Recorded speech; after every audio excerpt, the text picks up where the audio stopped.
The concrete pillar exploded beside Junseo's head as the fifth attacker's baton struck where his skull had been a heartbeat before. Blood trickled from his split lip, his tailored charcoal suit torn at the shoulder. 5 men had cornered him in the rain-soaked parking garage beneath the waterfront restaurant, and even the Korean Mafia boss knew the mathematics of survival were working against him. Then she appeared. Imani Rose stepped through the emergency exit, still wearing her black waitress apron, curls escaping from their careful pins. 27 years old, black, beautiful, and completely out of place in a world of violence and betrayal. The attackers barely glanced at her. Just another civilian who'd stumbled into the wrong place at the wrong time. They had no idea what they were looking at. "Get back inside," Junseo ordered through gritted teeth, dodging another swing. Imani didn't move. Her dark eyes assessed the scene with military precision. Exits, weapons, positioning. "They boxed you in," she said quietly. "Someone inside your circle sold you out." One of the men laughed, turning toward her with casual menace. "The waitress thinks she's part of this." That's when everything changed. The first attacker lunged at her, expecting easy prey.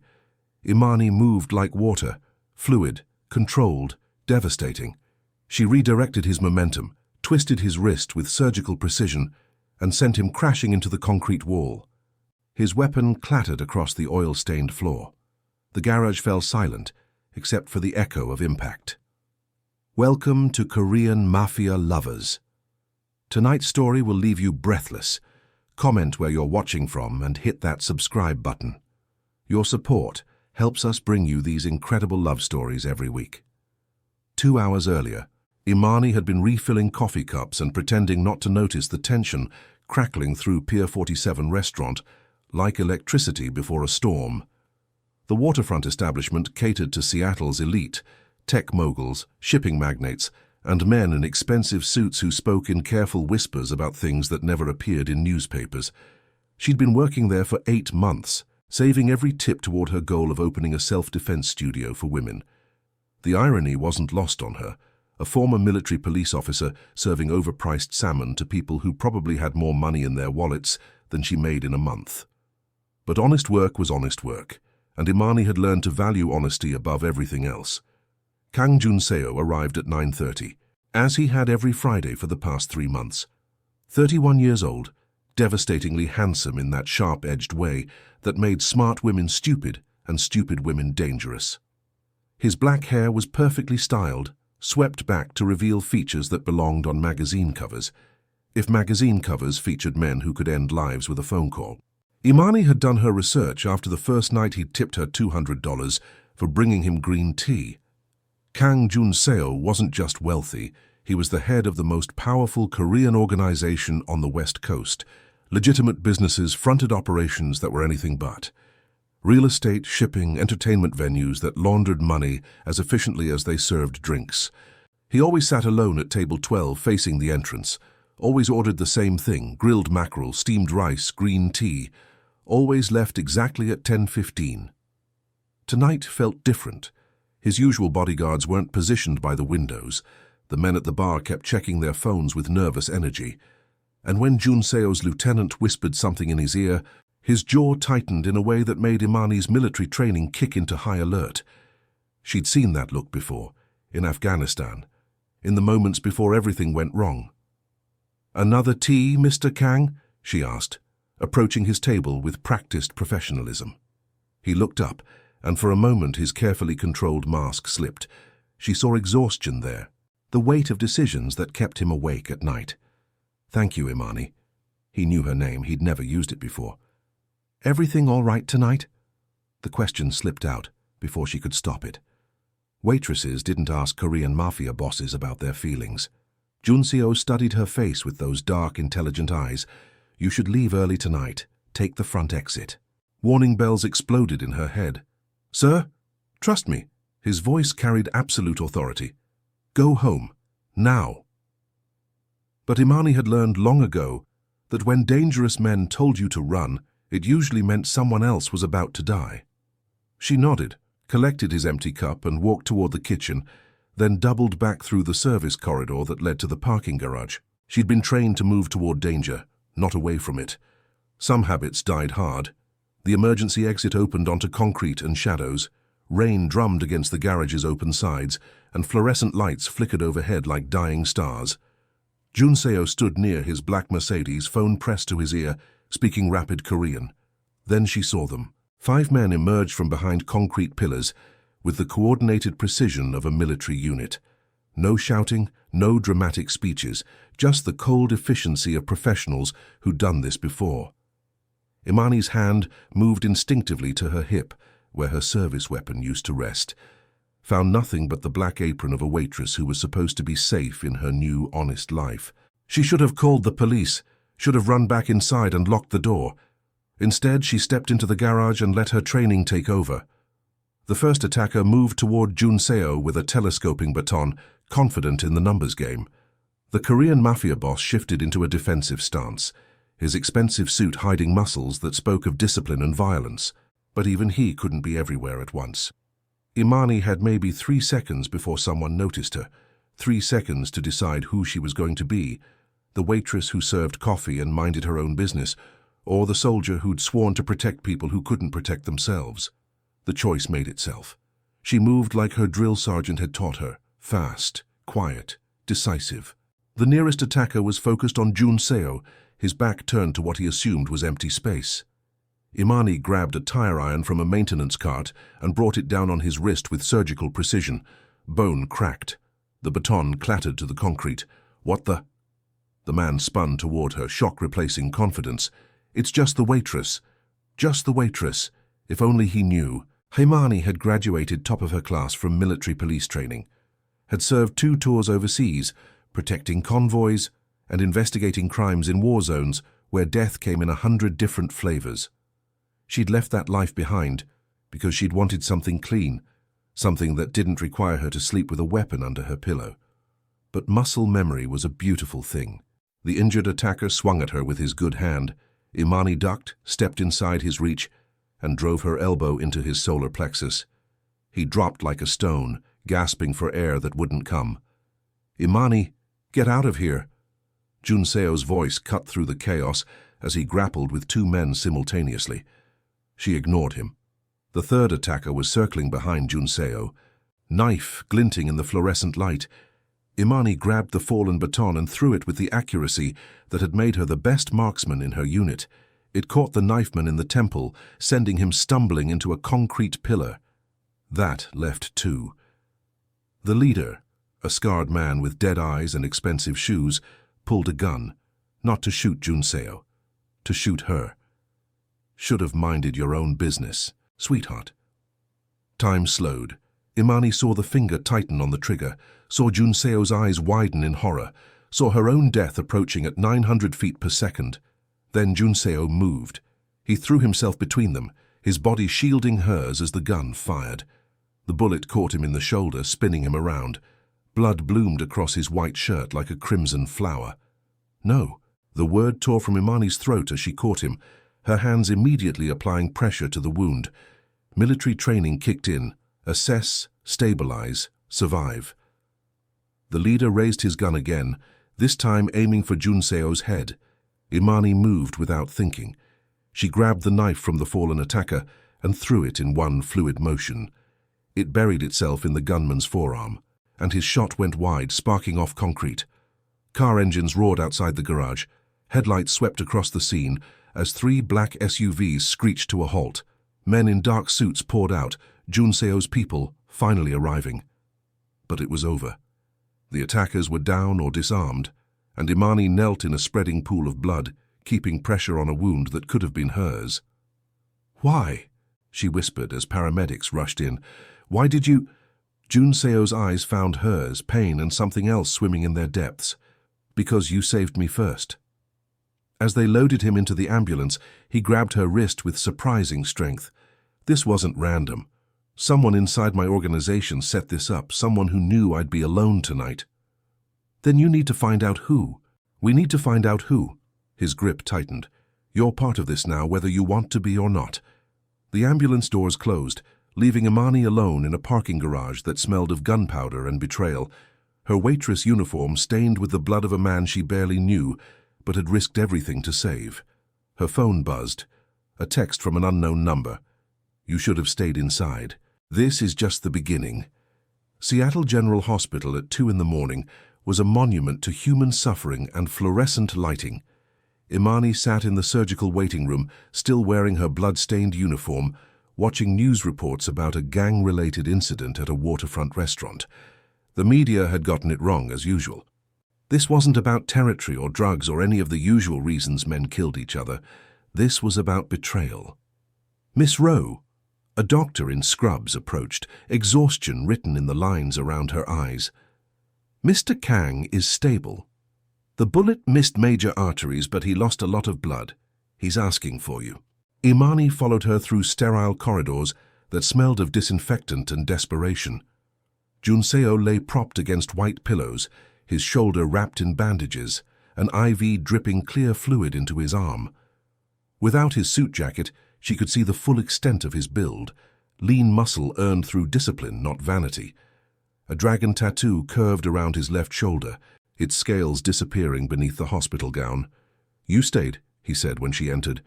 "You took a bullet for a waitress. Seemed like the least I could do." "You're not just a waitress." His dark eyes studied her with uncomfortable intensity. "Military?" "Military police. 2 tours in Afghanistan. Honorable discharge 3 years ago. No point in lying now. I came to Seattle to start over. Clean slate, honest work." "What happened over there?" The question hung in the air like smoke.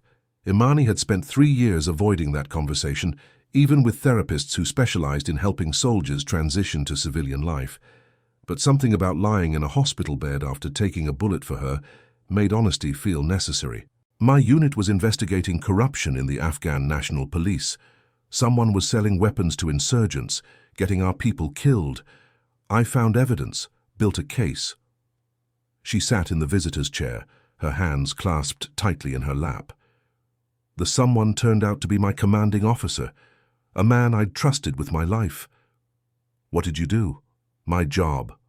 I turned him in." Testified at his court-martial, watched him get sentenced to 20 years in Leavenworth. Her voice was steady, but her hands trembled slightly. "His friends made sure I knew I wasn't welcome anymore, made my life hell until I finally took the discharge." Junseo was quiet for a long moment. "You chose justice over loyalty." "I chose right over wrong. There's a difference. In my world, loyalty is everything. It's what keeps us alive, keeps our families safe. But tonight," he touched his bandaged shoulder, "tonight I learned that loyalty without honor is just another word for corruption." Before Imani could respond, the door opened. A man in an expensive suit entered, tall, Korean, with the kind of cold eyes that had seen too much violence. He stopped short when he saw Imani. "Hyung," he said to Junseo in Korean, then switched to English. "Who is this?" "The woman who saved my life. Imani, this is my brother, Kang Min-jun, my second in command." Min-jun's gaze swept over her blood-stained uniform with obvious disdain. "A waitress? Junseo, you can't be serious. She's former military police. She fought beside me tonight when 5 men tried to kill me in that garage." Junseo's voice carried a warning edge. "She's earned the right to be here." "And where were my men when this happened?" Min-jun's question was directed at his brother, but his eyes never left Imani. "Where was the security detail that's supposed to protect you?" "Good question. Where were they?" The tension in the room thickened like fog. Imani felt like she was watching a chess match where she didn't know the rules, but she could sense the danger in every move. "I'll look into it," Min-jun said finally. "But first, we need to discuss what happens next. The Nakamura family is already asking questions about tonight. They think we're weak, that we can't protect our own territory. Let them think what they want. Junseo, you were nearly killed by street thugs. Our reputation, Junseo interrupted, is built on fear and violence. Maybe it's time to build something else." Min-jun stared at his brother like he'd spoken in a foreign language. "What are you talking about?" "I'm talking about change. Real change. No more protection rackets. No more intimidation. No more blood money. We go legitimate completely." "You're in shock." The doctor said, "I'm thinking clearly for the first time in years." Junseo's gaze found Imani's. Someone I barely know risked her life to save mine tonight. No profit motive, no family obligation, no fear of consequences, just because it was right. When's the last time anyone in our organization did something just because it was right? The silence stretched until Minjun's phone buzzed. He checked the message, and his expression darkened. We have a problem. The men who attacked you tonight, they're all dead. What? Found in their cells an hour ago, apparent suicides, but... He showed them a photo on his phone. 3 men hanging from bed sheets, their faces purple and swollen. This wasn't suicide. Someone wanted them silenced. Imani felt ice form in her stomach. Someone with access to the jail. Someone with resources, connections, power. Junseo struggled to sit up straighter, wincing as the movement pulled at his stitches. Someone who knew exactly when and where to find me tonight. Minjun's phone rang. He answered in rapid Korean, his voice growing more agitated with each word. When he hung up, his face was pale. What is it? Junseo demanded. The restaurant. It's on fire. Through the hospital window they could see the orange glow on the horizon, smoke rising like a funeral pyre against the Seattle skyline. Pier 47 restaurant, where Imani had served coffee and minded her own business, where she'd built a quiet life away from violence and betrayal, was burning. They're erasing evidence, she said quietly. Whatever happened tonight, someone wants to make sure there's no trace left behind. Junseo reached for her hand, his fingers warm despite the IV. I'm sorry. You didn't ask for any of this. Neither did you. She squeezed his hand gently. But we're in it now. Minjun was already making calls, organizing security, damage control, the 1,000 details that came with being a target. But Imani barely heard him. She was thinking about the text message on her phone, about men who died in their cells, about a fire that was consuming the last remnants of her peaceful life. Someone wanted Junseo dead, someone with power, resources, and the patience to plan an elaborate trap, someone who wouldn't stop just because tonight had failed, and now they knew about her. The safe house was a converted warehouse in Georgetown, all exposed brick and bulletproof windows. Junseo had been discharged against medical advice, his arm in a sling. His face drawn with pain he refused to acknowledge. Imani sat across from him at a steel table, studying surveillance photos that made her blood run cold. These were taken yesterday, Minjun said, spreading the images between them. Someone's been watching you for weeks. The photos showed Imani leaving her apartment, walking to work, serving tables at the restaurant. In every shot, she was unaware of the camera, living her life, while someone documented her every move. The violation felt like ice water in her veins. Why? She asked. I'm nobody. I serve coffee and save tips. You're former military police, Junseo said quietly. You have training, instincts, skills that most people don't. Someone knew that if I was ever in real danger, you might intervene. So they what? Planned for me to save you? They planned for you to die trying. Minjun's voice was matter-of-fact, like he was discussing the weather. Think about it. Korean Mafia boss and American military veteran killed together in a parking garage. The media would have a field day. 2 worlds colliding, violence begetting violence. It would justify a massive crackdown on our operations. Imani felt the pieces clicking into place like a weapon being assembled. Someone wanted you dead, but they also wanted it to look like gang violence, random street crime. Except you survived. Both of you. Minjun pulled out his laptop, showing them a news article from that morning. Now the story is different. Now it's about a waitress who saved a businessman from muggers. Heroic. Sympathetic. Completely wrong. The headline read, Local waitress saves restaurant owner from armed robbery. No mention of the Korean Mafia, no talk of organized crime, just a feel-good story about ordinary people doing extraordinary things. Someone's controlling the narrative, Junseo realized, someone with enough influence to shape how the media reports this. Someone who needs you alive now, Imani added, because killing you after this story would raise too many questions. Minjun nodded grimly. Which means they'll try a different approach, something that looks like an accident, or... He hesitated. Or what? Or they'll go after the people you care about instead. The words hit Imani like a physical blow. her sister in Portland, her elderly parents in Detroit, the few friends she'd made in Seattle, all of them innocent, all of them now potential targets because she'd chosen to step into that garage. "We can protect them," Junseo said, reading her expression. "My people can—" "Your people." Imani's voice was sharp with sudden anger. "Your people are the reason this is happening. Someone in your organization sold you out, remember? How do I know they won't sell out my family too?" The accusation hung in the air like a blade. Minjun's hand moved instinctively toward his jacket, but Junseo held up his good hand. "She's right," he said quietly. "We can't trust anyone inside the organization, not until we know who the traitor is." "Junseo, you can't seriously be considering—" "I'm considering everything." His voice carried absolute authority. "Starting with a complete audit of everyone who knew about my meeting last night. Phone records, financial statements, travel history, everything. That's half the organization. Then that's half the organization." Junseo stood, wincing as the movement pulled at his stitches. "And until we find our traitor, Imani stays with me. Personal protection." "I don't need," Imani began. "Yes, you do." His dark eyes met hers, and she saw something there that made her breath catch. Not just concern for her safety, but something deeper, something that scared her more than bullets or betrayal. "You saved my life, now let me save yours." Before she could argue, Minjun's phone rang. He answered, spoke briefly in Korean, then hung up with an expression that could have frozen fire. "What?" Junseo demanded. "The Nakamura family wants a meeting. Tonight. They say they have information about who ordered the attack. It's a trap." "Probably, but if they really do know something—" Minjun shrugged. "We can't afford to ignore it. Then we go, but carefully." "We?" Imani stared at him. "You're not going anywhere.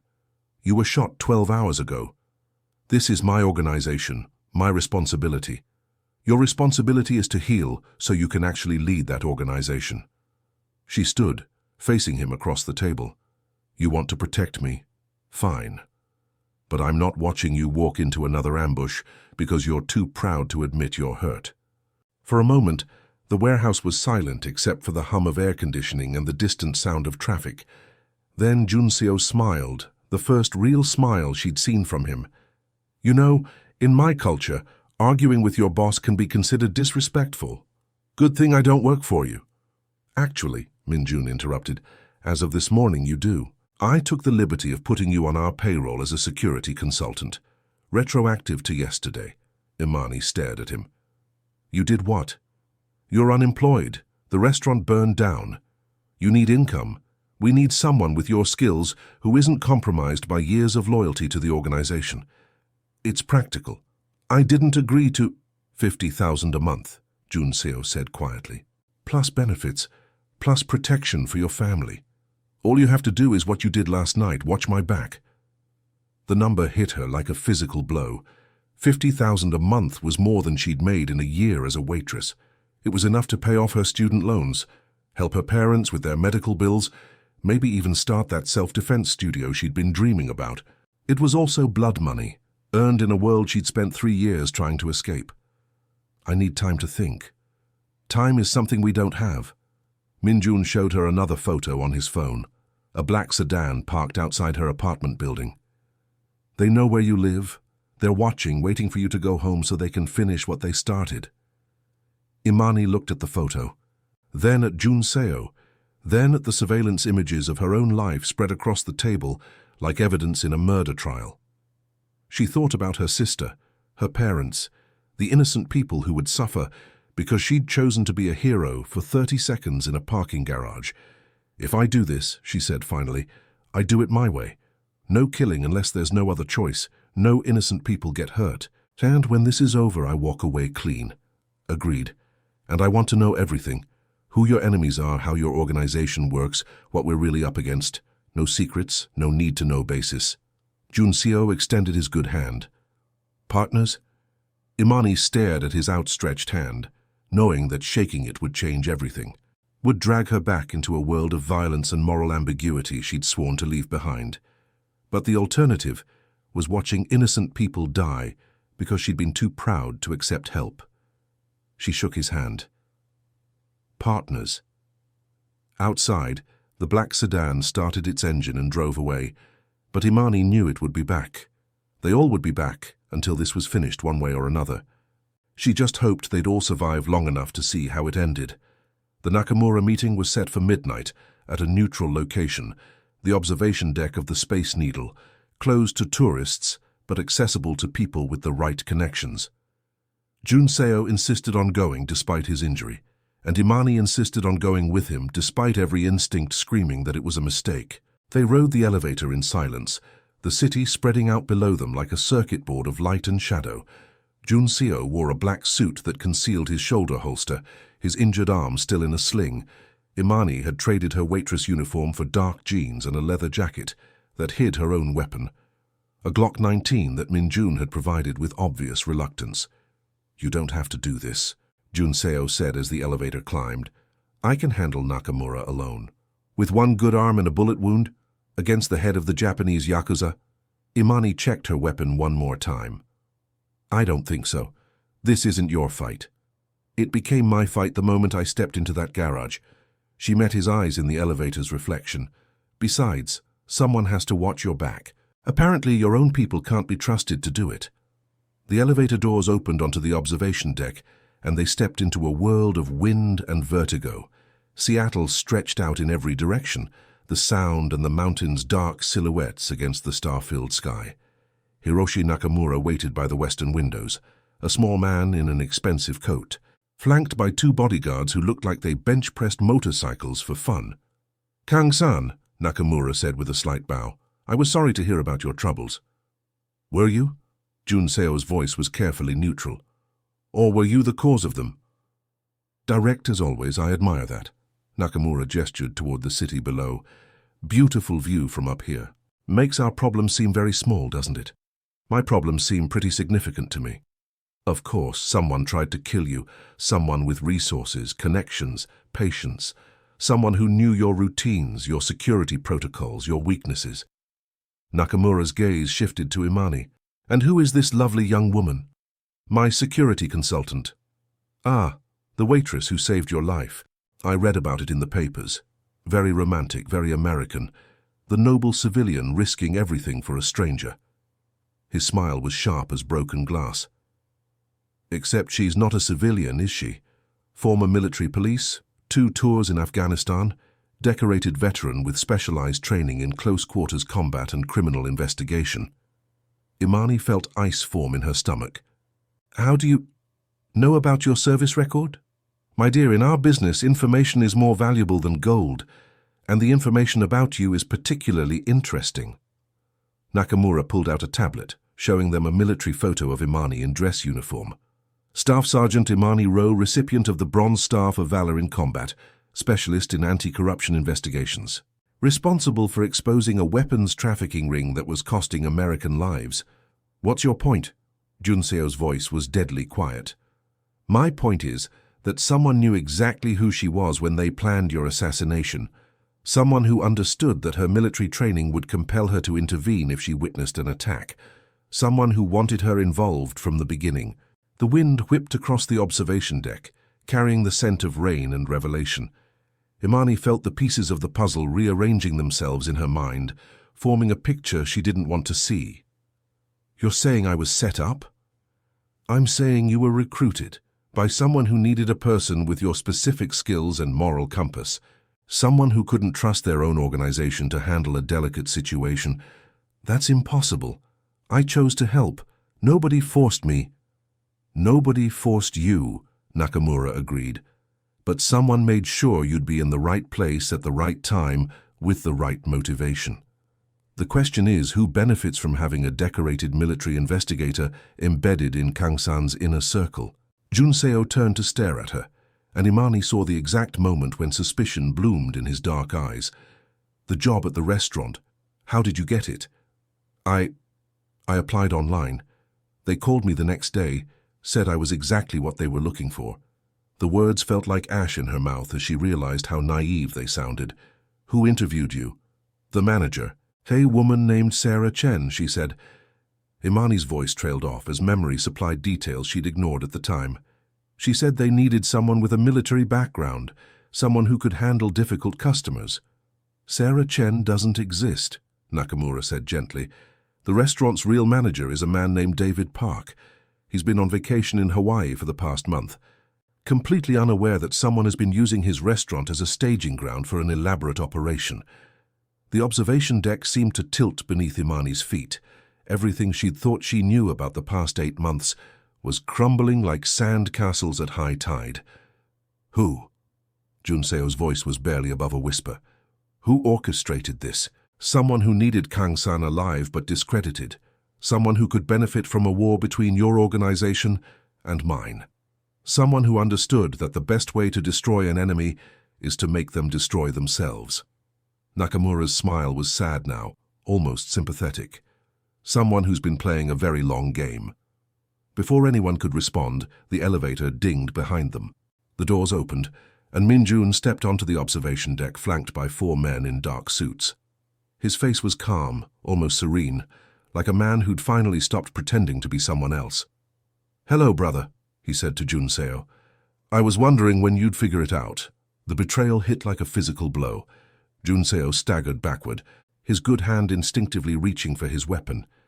"Minjun, you're the one who's been planning your downfall for 2 years?"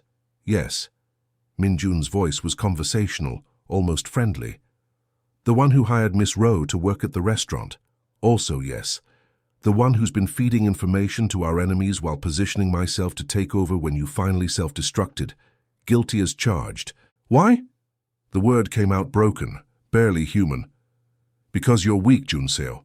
You always have been. Father knew it, the elders know it, even your precious soldiers know it. You want to go legitimate, to build something clean and honorable. But our world doesn't work that way. Our world requires strength, ruthlessness, the willingness to do whatever it takes to survive." Imani's hand moved toward her weapon, but Minjun's men were already drawing theirs. 4 guns against 2 with nowhere to run and a 500-foot drop in every direction. "You set me up," she said, her voice steady despite the rage burning in her chest. "You used my service record, my psychology, my need to help people. You manipulated me into caring about him." "I gave you a purpose," Minjun corrected. "You were wasting away in that apartment, serving coffee to strangers, pretending you didn't miss the adrenaline of combat. I offered you a chance to be a hero again.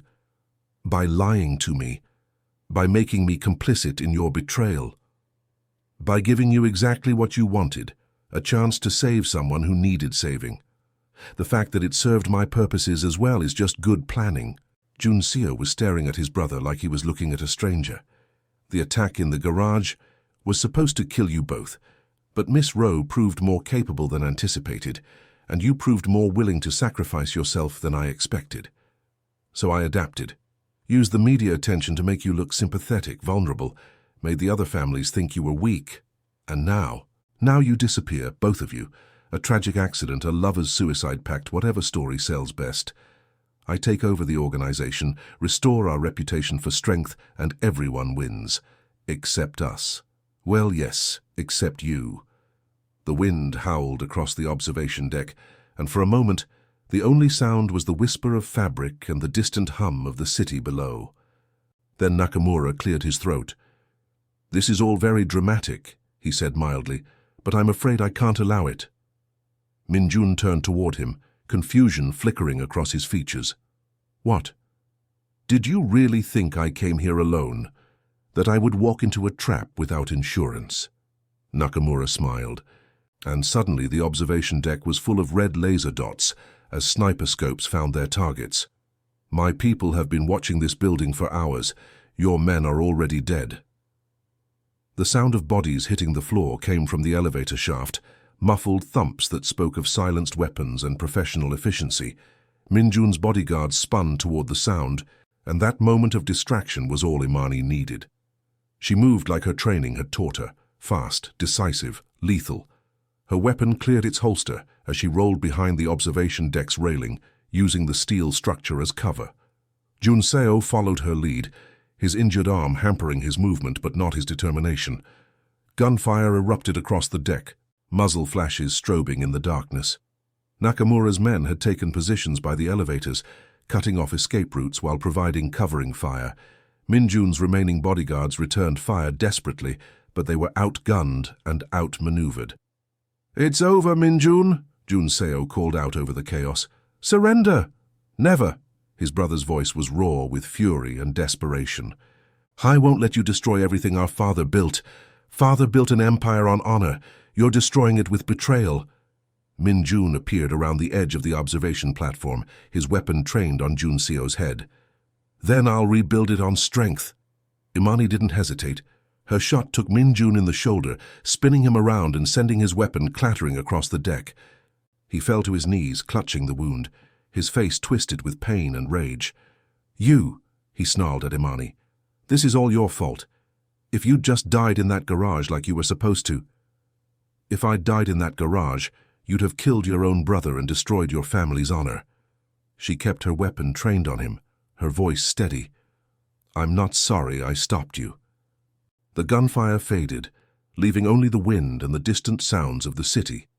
Nakamura's men had secured the deck, and Minjun's bodyguards lay still in spreading pools of blood. It was over. Jun Seo approached his brother slowly, his face a mask of grief and determination. "Why, Minjun, we were family." "Family?" Minjun laughed bitterly. "You chose her over family. You chose weakness over strength.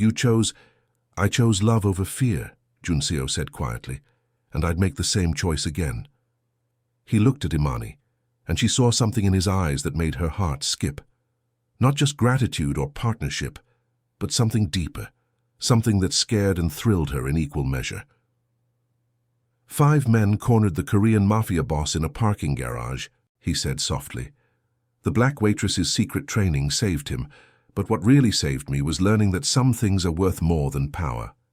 Imani felt tears she hadn't expected burning behind her eyes. What happens now? Now we rebuild, together. Clean, honest, legitimate. He extended his good hand toward her. "If you'll have me." She took his hand, feeling the calluses and scars that told the story of his life. "Partners?" "Partners," he agreed, "in everything."